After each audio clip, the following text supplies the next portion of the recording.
మేము చేయలేదు, వీళ్ళెందుకు చేయాలని అడ్డంకులు కల్పించడానికి అనేక ప్రయత్నాలు చేసినప్పటికి కూడా మాకు చిత్తశుద్ధి సంకల్ప బలం ఉంది కాబట్టే ఆ అడ్డంకులన్నింటినీ కూడా తట్టుకొని ఎదుర్కొని అనేక కేసులు ఉంటే కూడా కోర్టులో వాదించి మీకోసం ఈ ప్రభుత్వం నిలబడ్డదని చెప్పడానికి నేను చాలా గర్విస్తాను. మీ అందరికీ మేము విజ్ఞప్తి చేసేది ఒక్కటే, ఈనాడు మేము ఇచ్చేటువంటి నియామక పత్రాలు కేవలం ఉద్యోగ పత్రాలు మాత్రమే కాదు.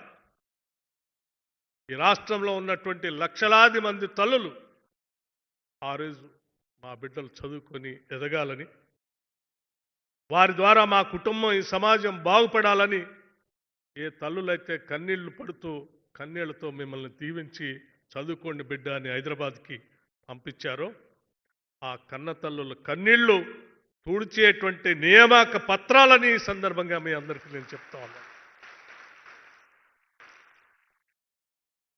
ఈ పత్రాలు పొందుతూ ఒక బాధ్యతతో ఈ సమాజానికి సేవ చేయటం కోసం రాష్ట్ర ప్రభుత్వం ఈరోజు అద్భుతమైనటువంటి అవకాశాలు మీకు కల్పిస్తూ ఉంది. ఉద్యోగం అంటే కేవలం పని వేతనం ఒక్కటే కాదు. ఈ ఉద్యోగం ద్వారా మనం అందుకోలేనటువంటి అనేక అవకాశాలని చాలామంది దూరంగా ఉన్నారు. వాళ్ళకు కూడా నేను ఎంతో కొంత సహాయపడాలనేటువంటి ఆలోచనతో నియామక పత్రాలు పొందిన నాటి నుంచి ఉద్యోగ విరమణ చేసేంత వరకు కూడా మీరు అదే దీక్షతో పనిచేయాలని చెప్పి విజ్ఞప్తి చేస్తూ ఉన్నాం. అప్పుడే మనం కన్న కలలు కన్న తెలంగాణ నిజమవుతుంది. తద్వారా ఈ తెలంగాణ రాష్ట్ర భవిష్యత్తుని మీ ద్వారా మేము చూడగలుగుతాం. ఈరోజు రాష్ట్ర ప్రభుత్వం 2047తో $3 ట్రిలియన్ ఎకానమీతో ముందుకు తీసుకొని పోవాలనేటువంటి ఆలోచనతో ఈ రాష్ట్రం వడివడిగా అడుగులు వేస్తూ ఉంది. ప్రపంచంతో పోటీ పడాలనేటువంటి ఆలోచనతో తెలంగాణ ముందుకు వెళ్తా ఉంది. తెలంగాణ రైజింగ్ అనే నినాదంతో ఈరోజు పెద్ద ఎత్తున రాష్ట్ర ప్రభుత్వం రూపాయి పోగేసి రాష్ట్ర ప్రభుత్వ అభివృద్ధి కోసం ప్రణాళికలు తయారు చేసి ముందుకు పోతా ఉన్నాం. దాని ప్రధానంగా విద్య ఉపాధి అవకాశాలు మెరుగుపరచాలనే ఆలోచనతో ముందుకు పోతూ మీ అందరికి ఒక చిన్న ఉదాహరణ చెప్పి నేను ముగిస్తాను. ఈరోజు ఉద్యోగాలు పొందటం అంటే కేవలం రాష్ట్ర ప్రభుత్వంలో ఉన్నటువంటి ఉద్యోగాలు మాత్రమే కాదు.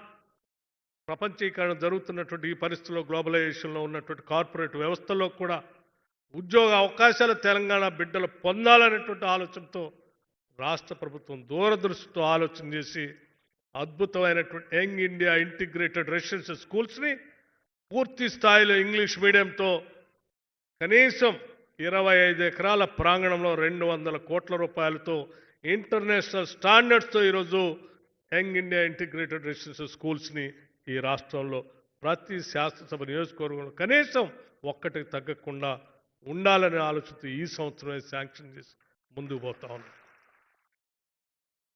అంతేకాదు ఇక్కడ చదువుకున్నటువంటి ప్రతి బిడ్డ కూడా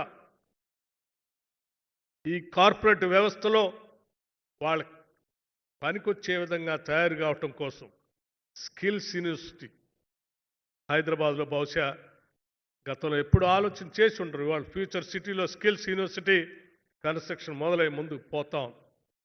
ప్రతి శాసనసభ నియోజకవర్గంలో అడ్వాన్స్డ్ టెక్నాలజీ సెంటర్స్ అని చెప్పి పెద్ద ఎత్తున అక్కడ అటువంటి సెంటర్స్ని ఏర్పాటు చేస్తూ ఉన్నాం.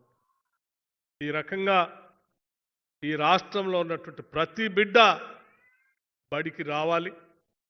వచ్చిన ప్రతి బిడ్డ కూడా ప్రపంచంతో పోటీపడే స్థాయిలో ఉన్నటువంటి విద్యని ఇంగ్లీష్ మీడియంలో పొందాలి.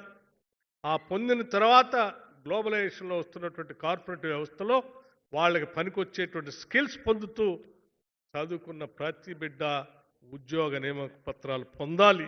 ఇటు ప్రభుత్వంలోనైనా అటు కార్పొరేట్ వ్యవస్థలోనైనా ఎవరు ఖాళీగా ఉండటానికి వీలు లేదనేటువంటి ఆలోచనతో ఈరోజు రాష్ట్ర ప్రభుత్వం ముందుకు పోతుందని చెప్పి మీ అందరికీ నేను సవినయంగా మనవి చేస్తూ, మిత్రులందరికీ నేను మరొక్కసారి ఈరోజు నియామక పత్రాలు పొందిన మీ అందరికీ మనస్ఫూర్తిగా అభినందనలు తెలియజేస్తూ, మీ తల్లిదండ్రులకు కూడా అభినందనలు తెలియజేస్తూ, మీ ద్వారా ఈ 3.5 కోట్ల మంది తెలంగాణ ప్రజలకి మేలు జరగాలని నేను మనస్ఫూర్తిగా కోరుకుంటూ ముగిస్తా ఉన్నాను.